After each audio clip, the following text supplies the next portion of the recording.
आप देख रहे हैं इंडिया टाउन न्यूज, भारत की बात। नमस्कार, आप देख रहे हैं इंडिया टाउन न्यूज और मैं हूं आपके साथ सुधीर मिश्रा। स्वागत है आपका हमारे खास बुलेटिन राजधानी सरकारधानी में, जहां हम आपको छत्तीसगढ़ की महत्वपूर्ण खबरों से रूबरू कराएंगे। तो चलिए बुलेटिन की शुरुआत करते हैं, लेकिन उससे पहले एक नजर आज की हेडलाइंस पर। वीर सावरकर सम्मान यात्रा रायपुर पहुंची, राष्ट्रपति के नाम सौंपा ज्ञापन, सावरकर को भारत रत्न देने की मांग, जन जागरण है मुख्य उद्देश्य। तुमगांव नगर पंचायत में भ्रष्टाचार के आरोप, 14 पार्षद पहुंचे कलेक्टर दरबार, विकास कार्यों की आड़ में अनियमितताएं। गांधीगिरी का अनोखा उदाहरण, प्रशासन को ग्रामीणों ने दिखाया आईना, श्रमदान से बरसाती रपट की मरम्मत की। कलेक्टर डॉक्टर कन्नौजे का आंगनबाड़ी दौरा, दिए शिक्षा और पोषण सुधार के निर्देश, तत्काल विद्युतीकरण के लिए आदेश। तोमर भाइयों के मामले में पुलिस को मिली बड़ी सफलता, फरार चल रहे 2 आरोपियों को किया गिरफ्तार, अवैध रूप से संचालित फाइनेंस कंपनी का भंडाफोड़। अब खबरें विस्तार से। स्वतंत्रता संग्राम सेनानी वीर विनायक दामोदर सावरकर को भारत रत्न देने की मांग को लेकर निकली वीर सावरकर सम्मान यात्रा राजधानी रायपुर तक पहुंची। इस राष्ट्रव्यापी यात्रा का नेतृत्व अभिनव भारत पार्टी के संस्थापक और राष्ट्रीय अध्यक्ष चेतन शर्मा कर रहे हैं। अब तक यात्रा देश के 150 जिलों और 220 राज्यों का भ्रमण कर चुकी है। पर यात्रा के प्रतिनिधि मंडल ने जिला कलेक्टर कार्यालय पहुंचकर राष्ट्रपति के नाम ज्ञापन सौंपा, जिसमें वीर सावरकर को भारत रत्न देने की मांग की गई। यात्रा का उद्देश्य देश भर में जन जागरण करना और इस मांग को देश के शीर्ष नेतृत्व तक पहुंचाना है। यह यात्रा 28 मई 2025 को वीर सावरकर की जयंती के अवसर पर ग्राम भगूर, जिला नासिक, महाराष्ट्र से शुरू हुई थी। देखिए, सावरकर सम्मान यात्रा को आज लगभग 20 दिन हो गए हैं। ये आज 20वां दिन है। 19वें दिन हम छत्तीसगढ़ की राजधानी रायपुर में पहुंचे हैं और आज हमारी टीम ने जो है वो लोकल डिस्ट्रिक्ट कलेक्टर के यहाँ पे जो ज्ञापन सौंपा है। ये यात्रा जो है, इसके विषय में मैं आपको बता दूं, सावरकर सम्मान यात्रा 28 मई को नासिक से भगूर में जो सावरकर जी का पैतृक गांव है, जो पैतृक घर है, वहाँ से इसको शुरू किया गया। और इस यात्रा को जो फ्लैग ऑफ है वो रंजीत सावरकर, जो सावरकर जी के प्रपोत्र हैं, उनके द्वारा मुंबई में जो सावरकर स्मारक है वहाँ से किया गया। ये लगभग 10 से 12 राज्यों से होती हुई छत्तीसगढ़ पहुंची है और कल ये यात्रा जो है वो मध्य प्रदेश के लिए रवाना होगी। जिले के बहुचर्चित तुमगांव नगर पंचायत एक बार फिर विवादों के घेरे में आ गई है। हाल ही में हुए पंचायत चुनावों के कुछ ही महीने बाद नगर पंचायत अध्यक्ष और पार्षदों के बीच खींचतान सामने आने लगी है। अब यह मामला नगर पंचायत से निकलकर सीधे कलेक्टर दरबार तक पहुंचा जा चुका है। तुमगांव नगर पंचायत के 14 पार्षदों ने नगर पंचायत अध्यक्ष बलराम कांत साहू, सीएमओ और सब इंजीनियर पर भ्रष्टाचार और मनमानी का गंभीर आरोप लगाते हुए कलेक्टर कार्यालय में ज्ञापन सौंपा। पार्षदों का आरोप है कि नगर विकास कार्यों में बिना पार्षदों की जानकारी के लिए और निरीक्षण की अनुमति दिए बिना ही गुणवत्ताहीन निर्माण कार्य कराए जा रहे हैं। पार्षदों ने यह भी कहा है कि पहले से भरे तालाब में गहरीकरण कार्य कैसे संभव है। इससे जनता की मेहमान की कमाई और संसाधनों का दुरुपयोग हो रहा है। वहीं इस पूरे मामले पर नगर पंचायत अध्यक्ष बलराम कांत साहू ने सभी आरोपों को निराधार बताया। बलराम कांत साहू का कहना है कि यह जनहित का मामला है और सभी काम गांव के बुजुर्ग और नगरवासियों की सलाह से हो रहे हैं। मामला ये है कि भरी बरसात में पहले ये टेंडर साल भर पहले का निकल चुका है, लेकिन 3 बार नोटिस देने के बाद भी ठेकेदार द्वारा वो भरी बरसात में भी काम कर रहे हैं और वो भी गहरीकरण का, जिससे हम लोग 14 पार्षद इस मामले को 3 बार नोटिस दिए कि भरी बरसात में गहरीकरण नहीं करना है करके, तो अध्यक्ष, सीएमओ और इंजीनियर बोले कि हम तीनों मिल के काम कर लेंगे करके। वार्ड नंबर 11 और 12 से लगा हुआ रामचंद्र तालाब है, उसमें गहरीकरण सौंदर्यीकरण है। तो जो टेंडर 1 साल पहले का है वो, तो ठेकेदार को 3 बार नोटिस दे चुके हम लोग कि काम चालू करो इसी के, लेकिन नहीं दिया अभी तक से वो। और अभी बरसात अभी चालू हुआ है तो अभी काम चालू किया हुआ गहरीकरण का। उसमें शासकीय संपत्ति का दुरुपयोग किया जा रहा है। अभी भरी बरसात में तालाब भरा हुआ है, गहरीकरण किया जा रहा है बिना तालाब को फोड़े। तो अभी कैसे गैप लेकर आते हैं? हम लोग अभी जो गहरीकरण है, पानी खाली होने के बाद गहरीकरण करे, और या तो बरसात के बाद करे गहरीकरण। तालाब का गहरीकरण और सौंदर्यीकरण का कार्य किया जा रहा है, जिसको 3 नोटिस देने के बाद भी चालू नहीं किया गया। जिस कॉन्ट्रैक्टर द्वारा उसको नया अध्यक्ष बनने के बाद तत्काल प्रभाव से काम चालू किया गया है और भरी बरसात में गहरीकरण का काम चल रहा है, जिसको हम एक ग्राम पंचायत की मीटिंग लगी गहरी, जब तक पानी खाली नहीं होगा तब तक चालू नहीं किया जाएगा, ये बोला गया था। आज जो मीटिंग हुआ नगर पंचायत के अंदर, क्या मीटिंग? आज जो मीटिंग हुआ उसमें एकदम तानाशाही दिखाते हुए अध्यक्ष महोदय ने कहा कि हम अकेले मैं काम करवाऊंगा, सीएमओ और इंजीनियर के साथ जिसको जो करना है करके दिखाओ। कहाँ काम रुकवाते हैं, जाओ कलेक्टर के पास जाना है, कहीं भी जाओ, काम को रुकवा के दिखाओ, मैं अकेले मैं काम को करवा के दिखाऊंगा, ये बोला गया। खाए बर पैसा नहीं मिला थे, दिकर पा के तरह तरह के विरोध करा थे और यहाँ के परंपरा रहे है। एक पहली भी 2 टन तालाब लाई मना पैसा खाए के चक्कर में अधूरा कर दी, और लहू तालाब ला पैसा खाए के चक्कर में अधूरा करे पर चाहते, तो ये काम ला रुकवाना चाहते। आप जनता जनार्दन खुद अच्छा तरीका से देख सकते हो कैसे काम चलाते दिला। एक बात, दूसरा बात, आप ये तरफ ध्यान दो, ये तरफ देख लो, पूरा ऐसे हो घूमना भाई, जैसे घूम ऐसे वो पूरा दिखा, ऐसे पूरा जो है ना खेत खलिहान है, खेत खार हुआ ना, तो उनमें क्या होता है कि जबका मजदूर वर्ग के आदमी मन है उन यहाँ चैन मशीन से अपन खेत ला कटवाते, या तो फिर बीड़ा में बोह के पोती के रास्ता में लेके जाते। तो ये रास्ता बना थे ना, तो कई 100 एकड़ जमीन ला पूरा ना यहाँ से धान निकाले जा सकते इनमें से। तेमें ना यहाँ के पार्षद मन जो है मोर विरोध कराते कि काम मत करवाते हैं, ये काम अच्छा नहीं है, गुणवत्ता पूर्वक नहीं होते, कोई सीमेंट विमेंट के काम तो नहीं होते, मशीन लगे मशीन चलाते, करना के मीटर गहरा हुआ है ओला ला के चेक कर सकते। सारंगढ़ बिलाईगढ़ जिले के कलेक्टर डॉक्टर संजय कन्नौजे ने ग्राम रेड़ा और हरदी स्थित आंगनबाड़ी केंद्रों का निरीक्षण किया। निरीक्षण के दौरान कलेक्टर ने बच्चों से उनके नाम, गिनती और ABCD जैसी बुनियादी शिक्षा से जुड़ी जानकारी ली। निरीक्षण के दौरान कलेक्टर ने केंद्र में दिए जाने वाले भोजन की गुणवत्ता की जांच की और पोषक तत्वों से भरपूर आहार सुनिश्चित करने पर जोर दिया।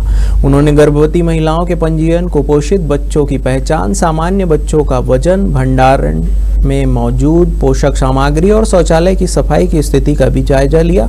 विशेष रूप से हरदी आंगनबाड़ी केंद्र में बिजली की सुविधा न होने पर कलेक्टर ने तत्काल विद्युतीकरण कराने के दिशा निर्देश दिए।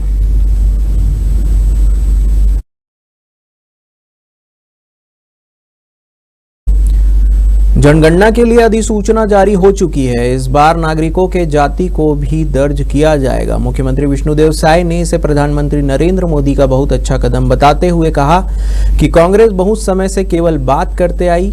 सरकार में लंबे समय तक रहने के बाद भी जो काम कांग्रेस नहीं कर पाए वह प्रधानमंत्री मोदी ने कर दिया। मुख्यमंत्री विष्णुदेव साय ने छत्तीसगढ़ राज्य बाल अधिकार संरक्षण आयोग के 15वें स्थापना दिवस कार्यक्रम में शामिल होने पहुंचे थे।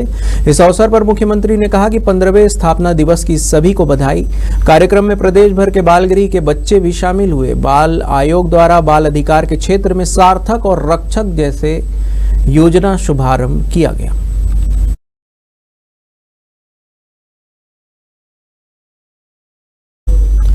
छत्तीसगढ़ में बांग्लादेशी और रोहिंग्या घुसपैठियों को लेकर सियासत तेज है। इस बीच भाजपा विधायक अजय चंद्राकर ने कांग्रेस पर जमकर हमला बोला है। उन्होंने कहा कि घुसपैठिया कांग्रेस का वोट बैंक है, ये देश बेच सकते हैं। देश में कांग्रेस शासनकाल में जनसांख्यिकी बिगड़ गई है। असम, पश्चिम बंगाल, नॉर्थ ईस्ट से ये देश भर में फैल रहे हैं। प्रशासन को बताना चाहिए कि दस्तावेज किसके शासनकाल में किसने बनाया है। भाजपा विधायक अजय चंद्राकर ने कहा है कि घुसपैठिए देश की बड़ी समस्या है। कांग्रेस के लिए घुसपैठिए वोट बैंक का विषय है। वहीं उन्होंने पीसीसी चीफ दीपक बैज को पूर्व सीएम भूपेश बघेल का प्रवक्ता बताया है। उन्होंने कहा कि प्रदेश में भूपेश बघेल आरोप लगाने की एकमात्र दुकान चला रहे। दीपक बैज कांग्रेस पार्टी के अध्यक्ष नहीं, वह भूपेश बघेल के प्रवक्ता के रूप में काम करते हैं।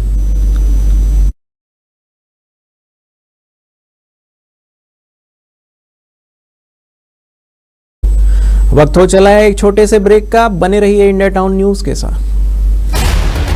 अब खबर आपकी उंगलियों पर, हर खबर पर हमारा नजरिया। इंडिया टाउन न्यूज, भारत की बात। ब्रेक के बाद आपका स्वागत है।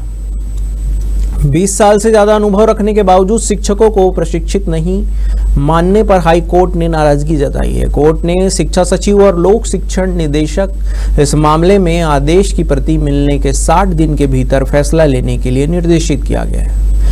बता दें कि रायगढ़ जिले में शासकीय हाई स्कूल भालूमार में कार्यरत व्याख्याता केशव प्रसाद पटेल ने इस संदर्भ में हाई कोर्ट में याचिका लगाई थी। याचिका में बताया गया कि वह पिछले 20 साल से ज्यादा समय से लगातार पढ़ा रहे हैं और उनकी उम्र भी लगभग 50 साल पार हो चुकी है। ऐसे में उन्हें शासन के 1969 के परिपत्र के अनुसार प्रशिक्षित शिक्षक घोषित किया जाना चाहिए।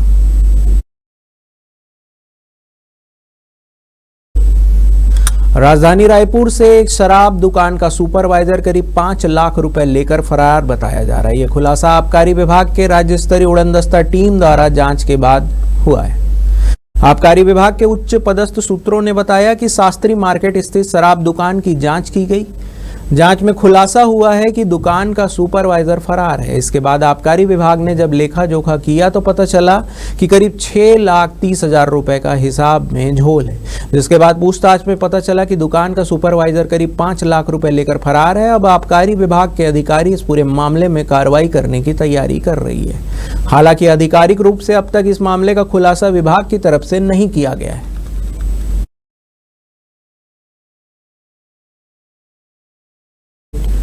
जिले के लेओरमी क्षेत्र के ग्राम झाफल निवासी प्रवीण श्री राजपूत ने कलेक्टर जनदर्शन में पहुंचकर कलेक्टर से गुहार लगाते हुए कहा कि बीते 4 सालों से पत्नी और ससुराल पक्ष द्वारा मानसिक और शारीरिक प्रताड़ना का शिकार हो रहा है। न्याय न मिलने की स्थिति में उसने इच्छा मृत्यु की अनुमति मांगी है। जनदर्शन में अपनी फरियाद लेकर पहुंचे प्रवीण सिंह ने बताया कि उसने कई बार थाना और परिवार परामर्श केंद्र में शिकायत की, लेकिन हर बार उसके साथ पक्षपात हुआ। इस गंभीर मामले पर कलेक्टर कुंदन कुमार ने प्रतिक्रिया देते हुए कहा कि प्रकरण को फैमिली काउंसलिंग के लिए रेफर किया गया है और मामले की जांच कर उचित कार्रवाई की जाएगी। मैं थाना परामर्श केंद्र पत्नी सास ससुर रिश्तेदारी में बदनामी ये सबके प्रताड़ना झेल के मैं थक गया हूँ। वही नाम से मैं आज कलेक्टर जनदर्शन में इच्छा मृत्यु के मांग रखे हैं और मोर कहीं भी कोई सुनवाई नहीं हुई से और पत्नी ही हमेशा सुनवाई मांगे रहत रही से मोला चुप करा दिए जात रही से देखकर से मैं बहुत ज़्यादा प्रताड़ित हूँ।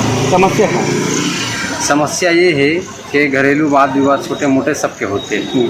वो बात ला ले कि पत्नी है डायरेक्ट नहीं चले जाए थाना की रिपोर्ट ला दर्ज नहीं कराए और आज नहीं कल आना रहती ससुराल ही आना रहती। हाँ, वो एक पंप ऑपरेटर था लोरमी का, उसने आवेदन दिया है। मैंने और पुलिस अधीक्षक महोदय ने उसको सुना है और आपस का मामला है, उसको फैमिली काउंसलिंग में हमने रेफ़र किया है और दोबारा फिर अगर उसमें कुछ समस्या का समाधान नहीं होता फिर दोबारा आएंगे, फिर सुनेंगे उनको। सिमगा विकासखंड के ग्राम केसदा में प्रस्तावित मेसर संभव ट्यूब्स प्राइवेट लिमिटेड के औद्योगिक संयंत्र के खिलाफ ग्रामीणों ने जबरदस्त आक्रोश देखने को मिला। जनसुनवाई ग्राम नेवधा में आयोजित की गई, जहां भारी संख्या में ग्रामीण पहुंचे और अपनी आपत्तियां दर्ज कराई। ग्रामीणों का मुख्य विरोध इस बात को लेकर था कि संयंत्र ग्राम केसदा में स्थापित किया जा रहा है, जबकि जनसुनवाई नेवधा जैसे दूरस्थ गांव में की जा रही है। इससे न केवल केसदा के लोगों को असुविधा हो रही है, बल्कि जनसुनवाई की पारदर्शिता पर भी सवाल खड़े हो गए हैं। केसदा के ग्रामीणों ने आशंका जताई है कि प्लांट से निकलने वाला धूल, धुआं और अन्य प्रदूषण का दंश उन्हें झेलना पड़ेगा। वहीं जन सुनवाई स्थल पर मौजूदा कुछ ग्रामीण और सूत्रों ने गंभीर आरोप लगाते हुए बताया कि कंपनी प्रबंधन से जुड़े कुछ लोग जो तिल्दा नेवरा से पहुंचे थे, खुलेआम पैसे बांटते देखे गए। इस घटना ने जन सुनवाई की निष्पक्षता पर गहरा प्रश्न चिन्ह लगा दिया है।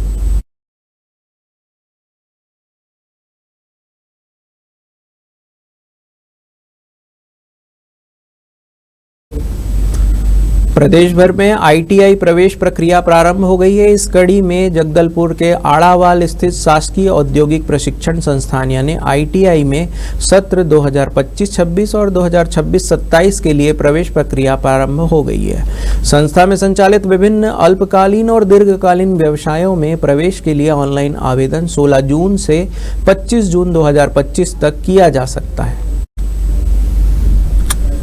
प्राचार्य ने मीडिया से चर्चा करते हुए बताया कि इस सत्र में DCM, COPA, steno Hindi, welder, विद्युतकार, फीटर जैसे प्रमुख ट्रेडों में प्रवेश दिया जा रहा है। इच्छुक उम्मीदवार खुद या छत्तीसगढ़ राज्य के किसी भी लोक सेवा केंद्र के माध्यम से पोर्टल पर आवेदन कर सकते हैं। साथ ही इच्छुक आवेदन संस्था में प्रत्यक्ष उपस्थित होकर विस्तृत जानकारी भी प्राप्त कर सकते हैं।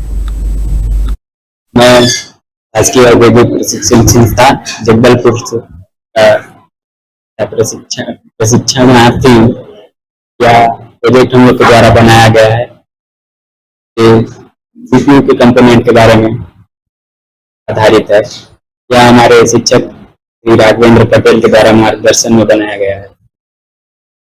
कैसा लग रहा है आपको यहाँ जैसे प्रशिक्षण ले रहे हैं? बहुत अच्छा लग रहा है। मोटिवेशन के लिए क्या कहना चाह रहे हैं? बहुत अच्छा सिखाते हैं यहाँ पे। कोडिंग कल्चर बहुत अच्छा है यहाँ का। सब चीजें करके सीख सकते हो आप यहाँ पर। अगस्त 2025-26 और 26-27 2 वर्षीय पाठ्यक्रम के लिए अभी दिनांक 16 जून 2025 से 25 जून 2025 तक पूरे राज्य के लिए और हमारे बस्तर संभाग और आईटीआई जगदलपुर सभी जगह अलग अलग व्यवसाय के लिए जो 1 वर्ष का कोर्स होता है, 2 वर्ष का कोर्स होता है, 6 माह का। तो आईटीआई जगदलपुर में 7 व्यवसाय संचालित है जो सभी एनसीबीटी से संबंध रखते हैं। इसमें इलेक्ट्रीशियन, फीटर और एमईई ये 2 वर्षीय पाठ्यक्रम होता है और स्टेनो, वेल्डर और कंप्यूटर कोपा जो 1 वर्षीय होता है और 6 माह वाला ड्राइवर कम मैकेनिक जिसमें बच्चे 18 वर्ष अनिवार्य है 1 अगस्त की स्थिति में। हमारे खास बुलेटिन राजधानी सरकार धानी में फिलहाल इतना ही। तमाम खबरों के लिए बने रहिए इंडिया टाउन न्यूज के साथ। नमस्कार। आप देख रहे हैं इंडिया टाउन न्यूज, भारत की बात।